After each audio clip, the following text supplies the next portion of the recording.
जाऊया पुढच्या बातमीकडे। बातमी आहे विनायक राऊत यांच्या संदर्भातली। विनायक राऊत यांच्या अडचणींमध्ये आता वाढ होणार आहे। राऊत पिता-पुत्रांचा अटकपूर्व जामीन अर्ज फेटाळलाय। ठाणे कोर्टानं अटकपूर्व जामीन अर्ज फेटाळलाय आणि विनायक राऊत यांना त्यामुळे आता अटक होण्याची शक्यता आहे।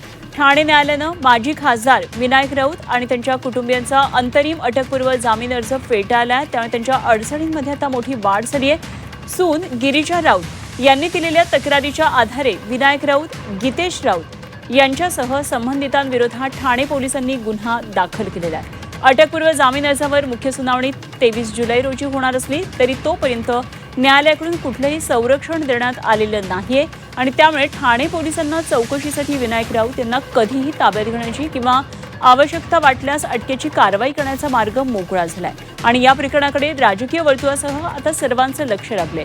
23 जुलैच्या सुनावणीमध्ये न्यायालय आता कोणता निर्णय देतं याकडे सर्वांचं लक्ष असेल। तोपर्यंत पोलिसांच्या पुढच्या कारवाईची शक्यता कायम आहे, त्यामुळे या प्रकरणाला आता अधिक महत्त्व प्राप्त झालंय।